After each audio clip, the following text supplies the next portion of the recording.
doctor y me llamo Semani, pero me parece que no es. Ah, ahí se lo ¿Podrían solucionar lo que se ha hecho últimamente sobre ADN mitocondrial y cromosoma Y, y a partir de esa visión sintética intentar ver cuáles son los problemas que se estarían presentando para la investigación arqueológica.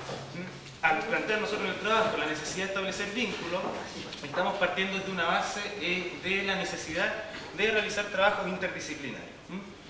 Por trabajo interdisciplinario estamos entendiendo en que efectivamente de distintas disciplinas particulares se puede apuntar a objetivos comunes y a un conocimiento común, a respuestas comunes y no a un collage, no digamos a no pegar trabajo en un trabajo monográfico más amplio en el cual los trabajos se vayan encontrando por casualidad, como si estuvieran ahí, pero que realmente uno no te dice nada respecto al otro, sino que intentar una visión un poco más integradora. Para esto nosotros estamos partiendo de un concepto de realidad como una unicidad total, en la cual los aspectos no se dan por separado. Las disciplinas científicas en ese sentido estarían atendiendo aspectos particulares de esa realidad como un fenómeno único, como un fenómeno total. En ese sentido estarían artificialmente viendo ciertos espacios y dando respuestas desde ciertas particularidades. Eso por un hecho básico, que es imposible acceder a la realidad en toda su multideterminabilidad. Entonces, la necesidad de un mayor dominio ontológico, es decir, la necesidad de un rango de respuesta más amplio que sobrepase el aspecto particular, digamos, es lo que hace la necesidad de los estudios interdisciplinarios. En la medida en la cual nosotros no queremos estar dando explicaciones tan particulares, sino apuntar un poco más allá de eso y hay un poco el fenómeno más total, más global. Ahora, bueno, respecto a esa mayor cobertura de la realidad que le pueden dar solamente los estudios interdisciplinarios, a nosotros nos interesa plantear los estudios genéticos. ¿Por qué? Bueno, básicamente porque el tema que nos interesa a nosotros, que el despoblamiento americano, ha sido prolíferamente trabajado en el último tiempo desde esta disciplina. Básicamente a través de los estudios de cromosoma Y y ADN mitocondrial. Ha sido trabajado de forma intensa, como decía, por un número de equipos que han llegado a resultados interesantes, resultados concluyentes que creemos que pueden ser de utilidad. No solamente para entregarnos ciertas herramientas, sino que sobre todo también para generar un trabajo conjunto mediante el cual poder responder muchas preguntas que hoy día no estamos pudiendo responder desde ninguna de las disciplinas parcializadas. Bueno, entonces en ese sentido voy a dejar a mi compañero para que él exponga respecto a la metodología del ADN mitocondrial y del cromosoma Y, la metodología de la genética. Bueno, primero vamos a hablar de las características de cada uno. Partiendo por el mtDNA o ADN mitocondrial, corresponde al código genético que posee un organelo citoplasmático de una célula eucarionte, una célula que posee núcleo. O sea, por ejemplo, si tenemos la célula y su núcleo, en el citoplasma nos vamos a encontrar con numerosos organismos que son del tamaño aproximado a una bacteria, que tiene la función de la respiración celular. Una ampliación de ella sería un corte transversal, sería una cosa así.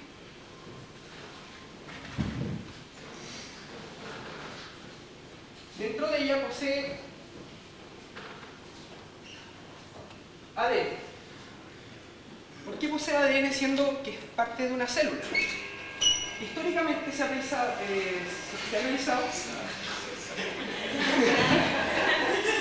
Nos vamos. Claro, salir el bastoncito.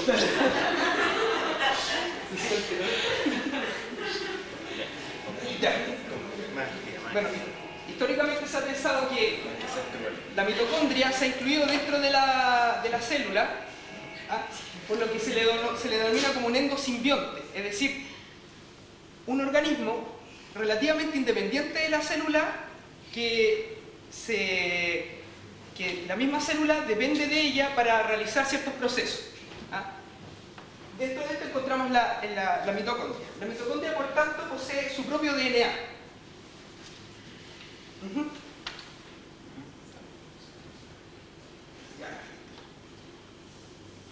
Ahora, como posee su propio DNA, ella no se reproduce de una manera sexual.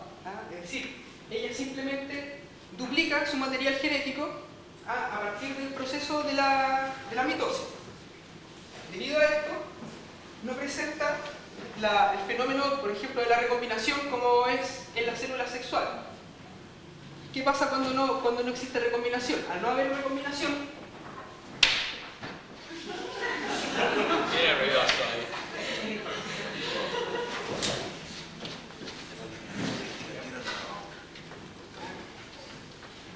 al no presentar recombinación, no existe mezcla del material con otros pares homólogos, sino que con ella misma.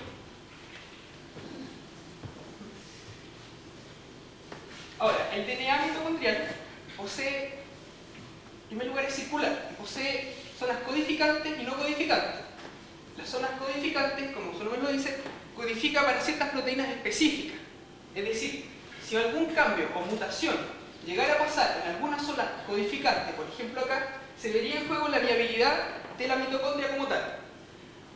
A diferencia, la zona no codificante posee, si llega a presentar una mutación, no va a depender la viabilidad de esta mutación de la mitocondria. Por lo tanto, este tipo de DNA no codificante es el que se emplea para el uso de marcadores genéticos. A este segmento se le llama el D-loop, que es lo más conocido, o la vuelta D. El D-loop suena mucho más.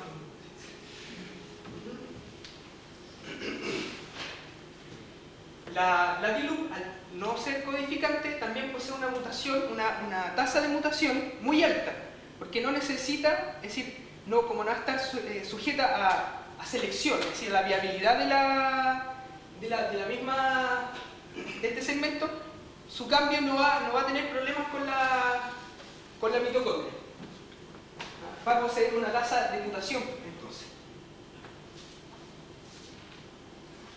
Además, por otro lado, otra característica de la mitocondria es que en la formación del cigoto, es decir, del huevo, cuando está la fecundación, el óvulo materno es el que entrega la mayoría de las mitocondrias en la fecundación, en tanto que el espermio entrega nada o casi nada, una frecuencia muy baja.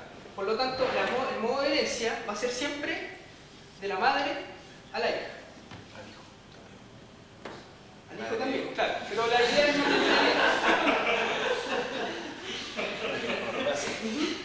Claro, pero la idea de la heredabilidad se representa hacia la madre, por vía matrilineal.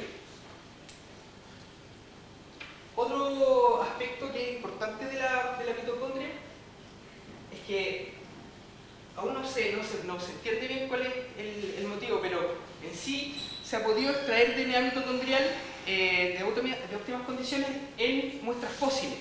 Eso le ha dado la posibilidad de hacer estudios a partir de muestras esqueletales, lo que le da un carácter diacrónico a todo el análisis de la genética, del mtDNA, del análisis filogenético. Por otro lado, el cromosoma Y es el cromosoma que está relacionado con la masculinidad del ser humano y de los mamíferos en general. Debido a esto, la herencia se hereda solamente por línea paterna, de padre a hijo, exclusivamente. Este cromosoma codifica para... A ver,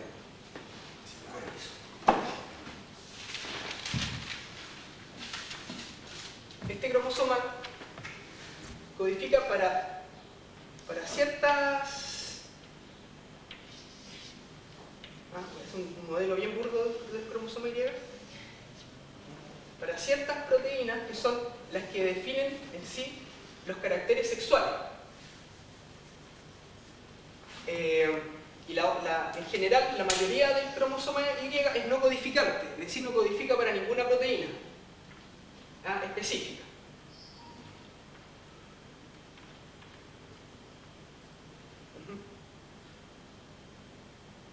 Tampoco hay una parte muy pequeña solamente del cromosoma, que es la parte distal de la cromatida P, y Q, que sufre recombinación con su par homólogo. Pero la mayoría no sufre recombinación en la meiosis, por lo tanto se mantiene y su mutación también no será reparada en el tiempo, y tampoco afectará la viabilidad del individuo como tal. Estos últimos factores influyen a que la tasa de mutación del cromosoma Y sea alta con relación a los otros cromosomas que son autosómicos o los recombinantes o codificantes.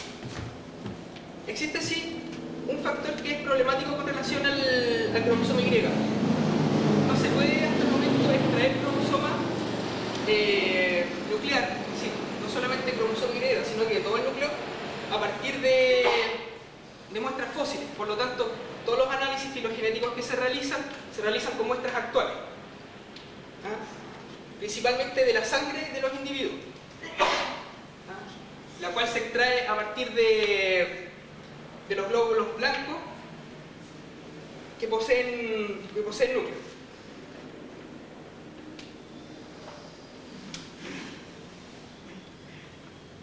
Ya. Ahora, hay que explicar que ambos sistemas de formación de linaje filogenético se basan en una teoría que es el neutralismo. El neutralismo lo que plantea principalmente es que una variante de un gen, por ejemplo, aquí está el gen y la variante A y la variante B, en su expresión en el ambiente, ninguno de los dos va a ser más o mayor o menor favorecido con relación al ambiente, es decir, no va a sufrir selección, a diferencia de lo que plantea el modelo seleccionista, en donde una variante puede salir más beneficiada o más adaptada que la otra, por lo que, por ejemplo, si el alelo A sale más beneficiado, a medida que suceden las generaciones, va a aumentar su frecuencia de este alelo en el futuro, en desmedro del alelo B, por lo que en algún momento se va a fijar, lo que se llama la fijación del alelo. Ahora, a diferencia de esto, el neutralismo plantea la idea de que los genes son completamente polimórficos y que el polimorfismo no sufre estas alteraciones a partir de la selección, sino que solamente a partir de la deriva genética. Ahí después Dalton se dedicará a hablar de la deriva genética.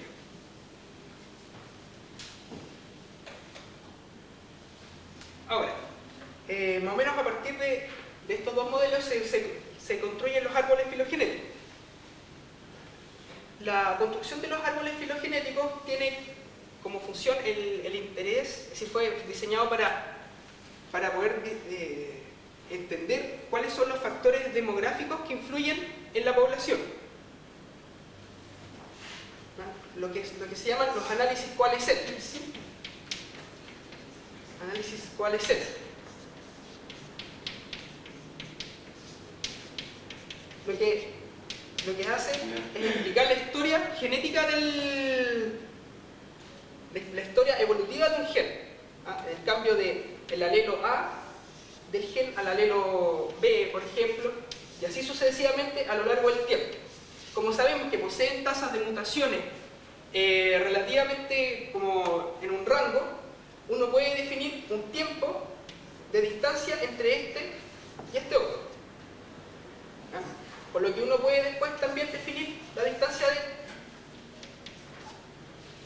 de todos. Así se van formando. Por ejemplo, si tenemos el gen A,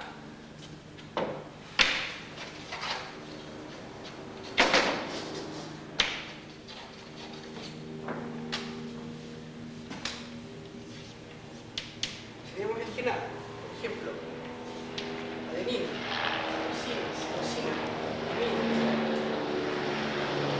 guanina y citosina. Gen B,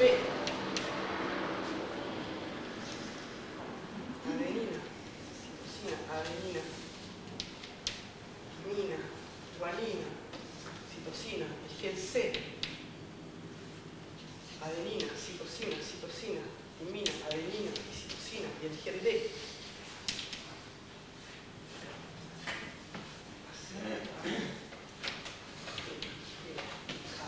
¿qué es lo que hacemos? Vemos cuáles son los que posee los mismos marcadores, es decir, los mismos nucleótidos. Aquí podemos aparear, por ejemplo, A y C, A con C, diferente de B y D.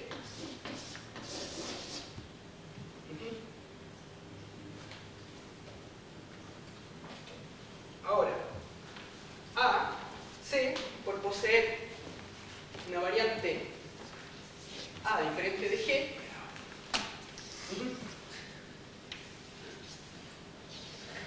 se forma, y aquí quedaría BD. Y BD, al poseer la variante A diferente de C, quedaría A, C, B y D, una cosa así. ¿Ah? Así se forman los árboles filogenéticos, quedaría una cosa así, siendo A, C, B y D, con sus respectivos nodos.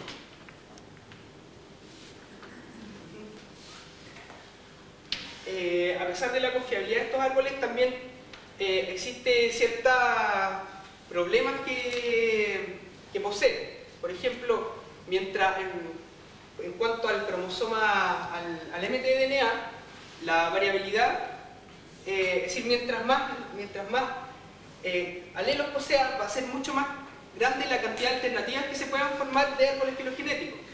Y además, mientras más alelos, la formación de árboles va accediendo de una manera logarítmica, es decir, va formándose cada vez más cantidad de alternativas.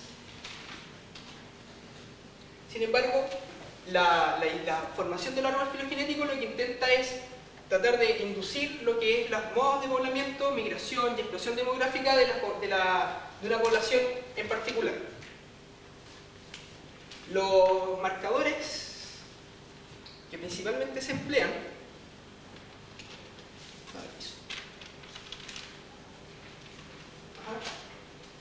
en el cromosoma, en el mtDNA está completamente codificado, por lo que se hace es solamente empezar a codificar cierta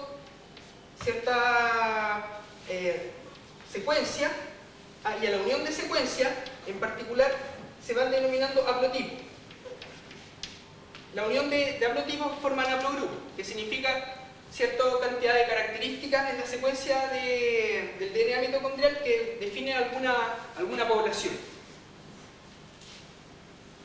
A diferencia de esto, el cromosoma Y posee diferentes marcadores genéticos que se ubican principalmente en los microsatélites, el sistema alfoide, que se ubica en el centrómero, la parte media del cromosoma, los que son a partir de los RFLP convencionales, que son a partir de la digestión enzimática, se estudia la digestión enzimática, en donde una enzima de restricción corta un segmento de ADN en un sitio específico, y los que están también formados a partir de las técnicas convencionales de PCR. PCR es la reacción en cadena polimerasa, que es a partir de la amplificación, es decir, PCR es parte de la amplificación. La amplificación es repetir sucesivamente copias de ADN, cosa de tener una mayor muestra.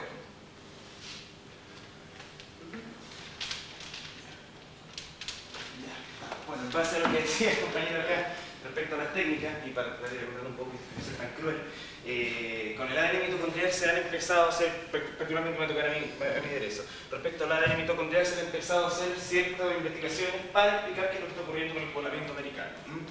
Como él decía bien hace un rato, la gracia que tiene el ADN mitocondrial es que por una parte no se recombina, entonces tiene una línea directa de las mujeres, tiene la historia de las mujeres básicamente.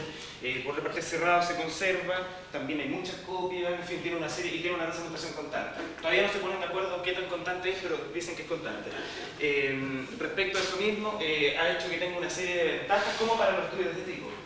Ahora, aquí quise hacer una aclaración antes que nada, que el haplotipo en sí no dice nada, es decir, tener un A, un B, un C o un D no te dice nada. sino que tú en base a ese genotipo, SA, lo ves qué tan representado está en la población, con qué frecuencia se da, en base a los árboles de parsimonia, tú ves cuánto es el tiempo de coalescencia que tiene, es decir, hace cuánto se está viviendo la población, y es en base a eso que tú estás haciendo una inferencia, es decir, el dato por sí solo no habla, tú no vas a hacer un RFDP y te va a aparecer una mira, soy un primer poblador de América, no ocurre.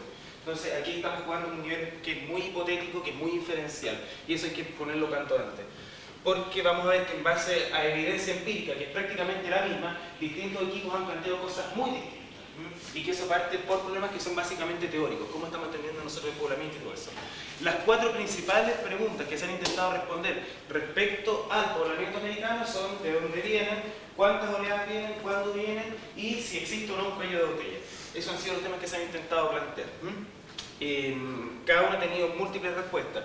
Respecto al de dónde vienen ha habido una gran discusión, porque algunos plantean que estarían viniendo, voy decortando, de Siberia, particularmente eso lo estaría planteando Torrón y otros, que vendrían ciertas poblaciones de Siberia, más otras, habrían grupos posteriores que después estarían viniendo del sudeste asiático, pero bueno, luego sale Childs y otros autores que están planteando lo contrario. Dicen, cuidado, las poblaciones de Siberia serían posteriores en base precisamente a esta frecuencia de los tiempos de coalescencia. Dirían probablemente lo que sucede es que las poblaciones mismas de América están poblando después Siberia. Por tanto, las poblaciones que están pasando América no deberíamos buscar en Siberia, sino en el sudeste asiático. Aparecen otros autores como Nato Salzano que van a decir después que vendrían de Mongolia, en base a estas mismas frecuencias, digo, y en base también a otros indicadores como la virología, el famoso virus HTBL2, que estaría representado solamente en América y en Mongolia. O sea, vemos que existe una gran diversidad, pero todo eso está dando cierto potencial hipotético. Otros dirían incluso, y eso es lo que conversábamos ayer con respecto a la ponencia del profesor Cucharelli, que fue muy interesante por lo más respecto a lo mismo, de un probable prototipo X que estaría planteando Wallace últimamente, que sería un linaje submongoloide. Lástima que Claudio Bravi, que tenía que hacer una ponencia respecto a eso, no la pudo dar, no la alcanzó a preparar. Bueno, en fin, o sea, ahí tenemos muchas teorías que están ocurriendo, tenemos muchas cosas, y respecto al problema de cuántas oleadas vienen, también había una gran discusión, ¿no? O sea, hay quienes plantean que es solamente una oleada, y esto se estaría tejiendo más bien desde 2 hipótesis que se han planteado, como el Clovis first o first, bueno, o sea, también acá existe un análogo, que es la hipótesis fuera de Beringia y la hipótesis fuera de Asia. Nosotros estamos entendiendo que las oleadas están saliendo desde Asia, los grupos están saliendo diversificados desde Asia, o bien está sucediendo ese proceso en Beringia. En un caso, Beringia se estaría viendo simplemente como un corredor, en otro caso no se estaría viendo como un corredor. Y creo que esa es una visión más realista, porque los tipos como y el Nieto también, no están pasando al continente, digamos, en términos hermanos, vamos al sur, sino que están poblando, lo están urbanizando y están haciendo un espacio suyo. Y bueno, buena prueba de eso puede dar cualquiera de nosotros que ha ido alguna vez a un campo, que siempre trata de buscar, aunque sabes que va a estar ahí 2 días, que sea lo más cómodo posible. Está urbanizando el paisaje siempre de alguna manera. Entonces, bueno, hay una gran corriente ahora que está planteando prácticamente Merriweather, Bonato Salzano y otros más, que estarían planteando que había solamente una gran oleada, que estaría pasando en un rango de tiempo más o menos amplio, y Forster también estaría planteando, y que estarían cruzando y serían en el proceso de paso, donde empezarían las tasas diferenciales de avance, y estarían los grupos que han atrás, otros grupos estarían pasando adelante, y eso empezaría a diversificar. Plantean también que en un momento el corredor se habría cerrado, y que estarían pasando unos grupos, los otros se habrían quedado al otro lado, etc. O sea, se han planteado muchas cosas de ahí. Otros, como Jorán, estarían planteando que las poblaciones que querían ya diversificar. Vinculado a lo mismo del problema del cuello de botella. ¿Por qué es relevante este problema para la arqueología? Básicamente porque si nosotros aceptamos un cuello de botella, que significa que existe algún evento de restricción poblacional más o menos importante, de diversidad poblacional más o menos importante. Es importante eso para la arqueología porque si nosotros asumimos la premisa que existe un cuello de botella, estaríamos asumiendo que la diversidad americana tendríamos que explicarla, porque los grupos serían muy poco diversos ya en América, tendría que explicarse desde América misma. En cambio, de no aceptar el cuello de botella, podríamos nosotros intentar buscar esa diversidad antecedentes en el viejo mundo. Por otra parte, está también el problema de cuándo llega. Y ahí ya se arma una cosa bien complicada, porque se plantean desde los 55.000 años hasta los 7.000. Y eso en base a los tiempos de coalescencia, o sea, es la misma información que los tipos lo están viendo de manera distinta, la están tratando de manera distinta, y hay que tener un poco cuidado con eso. Ahora, cortito, mi compañero va a explicar lo del cromosoma Bueno, Y. con el cromosoma Y también Los ha resultados habido- que terminamos. Con el cromosoma Y también ha habido bastantes problemas. También se ha planteado la idea de una sola población fundacional. Por ejemplo, Bianchi analizó la combinación de dos marcadores, el DIN 199 con el DIN 19, y dio cuenta de un haplotipo que es el 2A. Aquí es una sustitución de citosina a timina, no importa. El asunto solamente en muestras nadene y amerine, y a partir de ello esta sustitución lo que infirió es que hay un haplotipo que es el 0A, que sería el posible fundador, y lo fechó más o menos a 22.770. Sin embargo, ese haplotipo no se encuentra un homólogo en Siberia.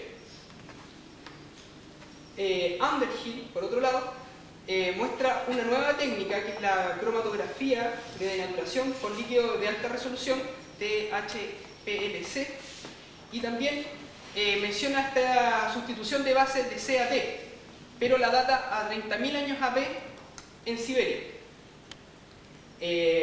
Ana Pérez Laun también, con asociación de diferentes marcadores, y que tiene mucha relación con el asunto de la interdisciplinariedad, ha podido encontrar homólogos o asociaciones entre patrones lingüísticos y cromosoma Y, además de poseer una relación con los patrones geográficos que tienen las diferentes poblaciones. Sin embargo, enfatiza que el mtDNA y el cromosoma Y entre sí muestran patrones muy diferentes de flujo, por lo que mostrando un alto rango de migración por parte de los grupos de mujeres a diferencia del grupo de hombres. Natalia Mesa, por otro lado, niega esta suposición y plantea que existen diferentes modos de apareamiento entre las diferentes poblaciones, en donde el hombre se estaría apareando con una mujer local. Eso más o menos podría explicarse como la idea de por exogamia o por conquista. Carafet, por otro lado, postura la idea que existen 4 haplogrupos diferentes. El 1B, el 1C, el 1F y el 1G, de los cuales el 1C y 1F son los posibles fundadores. Los demás son fundadores más tardíos y el 1G puede estar originado en el mismo continente.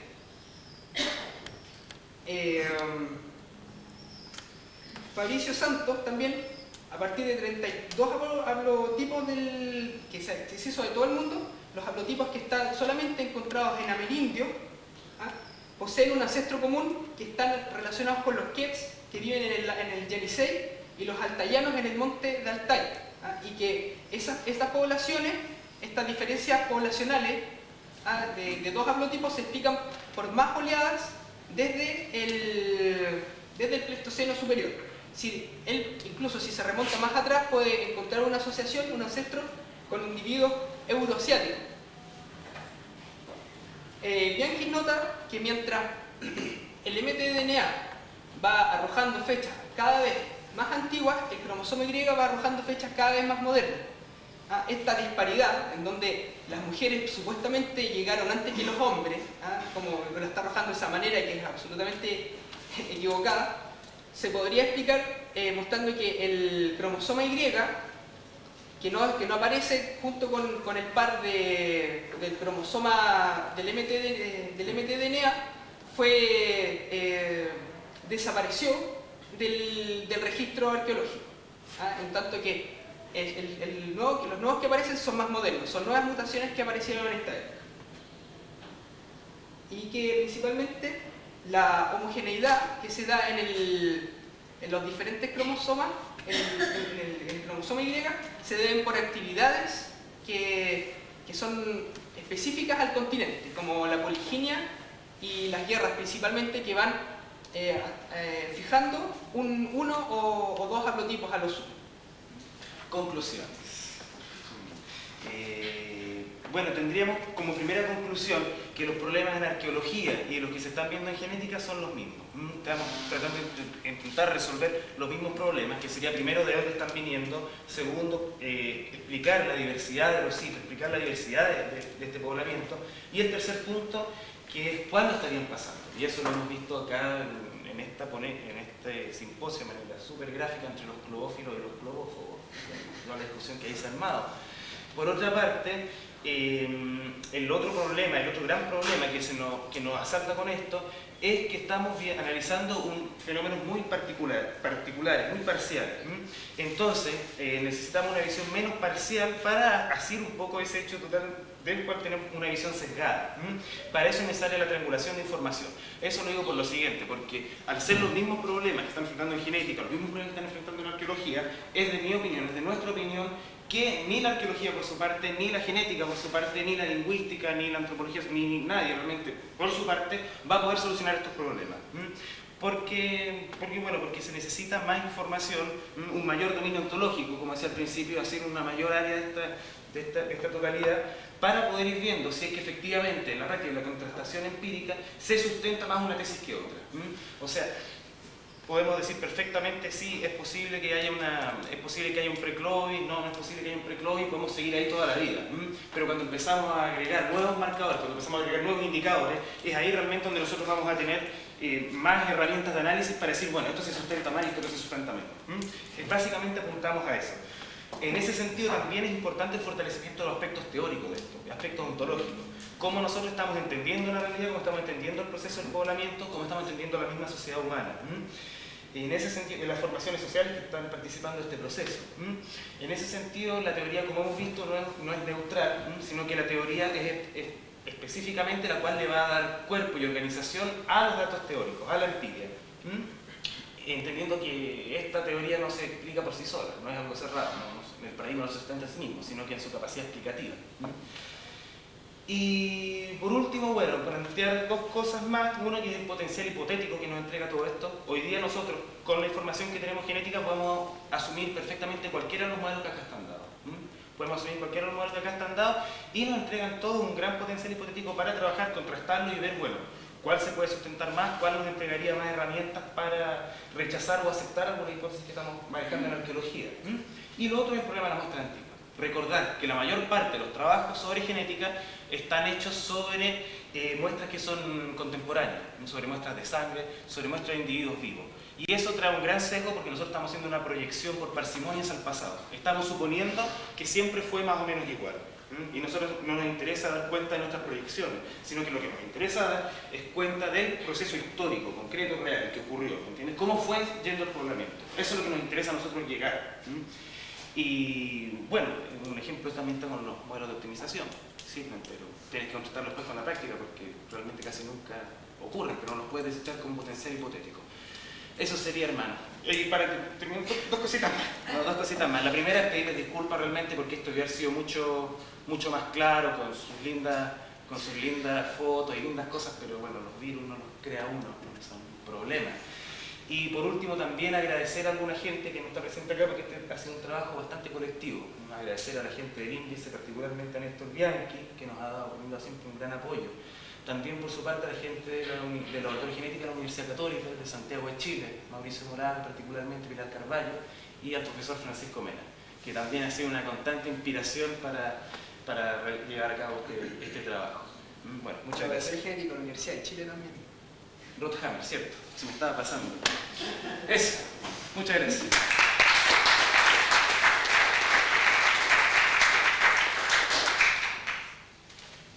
¿Alguna pregunta de la chica? No fue demasiado esquizoide. Sí, no, me parece muy interesante todo este planteo, pero por lo que yo deduzco, ustedes prácticamente se basarían exclusivamente en una hipótesis, en la hipótesis neutralista para explicar toda la variabilidad o gran parte de la variabilidad del poblamiento africano. Pero yo, un poco retomando la conversación del día de ayer, insisto en que el seleccionismo no puede ser dejado de lado en la medida que está hasta experimentalmente comprobado. Yo me inclinaría, o tal vez haya entendido la cosa desde un punto de vista demasiado extremista, pero me inclinaría hacia una coexistencia de las dos formas de diversificación. Por supuesto, de hecho nosotros no somos pro ni pone. Lo que sucede es que nosotros estamos acá entendiendo que estamos trabajando con ciertas áreas que no estarían sujetas a selección. Efectivamente el seleccionismo existe, está operando, como si esto es una realidad que no se puede negar, ¿entiendes? Está operando. Pero acá para el trabajo precisamente con ADN mitocondrial, un cromosoma ahí se está ocupando ciertos indicadores que supuestamente no estarían sujetos a selección. O sea, de hecho hasta el momento no hay pruebas para decir que están sujetos a selección. Y eso mismo hace que puedas tú tener verdadera genealogía realmente, con la cual ves las divergencias poblacionales y todo más o menos parsimonioso. En caso de asumir la selección, no se podría hacer esa misma tarea. Sí se podrían hacer otras tareas y se podría explicar otras clases de diversidad respecto a las poblaciones. Pero una proyección del tipo de parsimonia como la que estamos haciendo acá sería imposible. De hecho, en sí, la idea de la interdisciplinariedad que nosotros planteamos también es incorporar las otras áreas de la misma genética que también están en disputa para poder analizar todo el sistema, todo el tema, porque al final lo que nosotros estamos estudiando es un tema, no estamos estudiando una teoría, no estamos tratando de corroborar o de negar o de contrastar una teoría, sino que lo que estamos viendo es tratar de abrir mayores perspectivas en cuanto a un solo tema. Si en ese tema entra, por ejemplo, el seleccionismo, por ejemplo, el trabajo que usted quiere desarrollar, bien. En cuanto a que también el neutralismo también participe, también bien. Ahora, tampoco hay que ser tan ecléctico. Siempre hay que empezar a definir, y eso es lo importante, que la clausura que existe en cada ciencia, empezar a abrirla, pero de lo modo más discreto posible, cosa que haya una dialéctica, una manera de comprenderse de la manera más simple para poder desarrollar un tema que es global. Con esa idea un poco la interdisciplinaridad, teníamos un esquemita re lindo. Me encantan los esquemitas porque funciona así. Nosotros teníamos precisamente el tema de que nosotros estamos estudiando en este caso una realidad que es la realidad social, partiendo ese tema, y que la arqueología cubriría un campo, la genética cubriría otro campo, es un hecho que es innegable, ¿no? Pero a partir de la genética no puede explicar toda la sociedad humana, como a partir de la arqueología tampoco puede explicar toda la sociedad humana, cosa que simplemente no te la va a explicar. Entonces, ¿en qué medida nosotros no estamos asumiendo el trabajo de otras disciplinas como simples herramientas para corroborar ideas que estamos trabajando en otra? Por ejemplo, un poco lo que decía Brian ayer, que a mí no me parecía mucho, cuando decía, no, puede incorporar, digamos, a otros súbditos, pero en el fondo la arqueología es la que tiene la respuesta final. Yo creo que no. ¿Entiendes? Yo creo que la respuesta final no la tiene ni una disciplina ni otra. Entonces, ¿en qué medida tú logras no hacer ya trabajo multidisciplinario, en el cual tú agarras tijera con la fría y empiezas a pegarlo?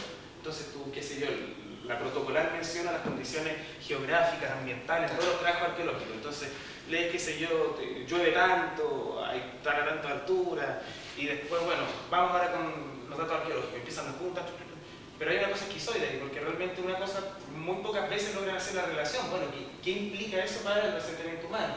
Muy pocas veces se logra hacer eso. Y para eso nosotros creemos que es necesario desarrollar una metodología, desarrollar modelos metodológicos para trabajar eso precisamente. Nosotros creemos que ya podemos plantear el problema. A mí me interesa precisamente el campo de la teoría en la arqueología. Entonces es un tema que para mí es constante. O sea, de hecho estoy trabajando eso, pero no es un tema fácil, no es un tema que ha sido trabajado. Y por lo mismo, es un tema nuevo, ya nosotros estamos planteándolo. Pero hay todo un problema que va desde la nomenclatura utilizada hasta precisamente la interpretación que se está usando. O sea, la interpretación es neutral. No sé si fue suficientemente claro, bueno, todavía hago más en la zona.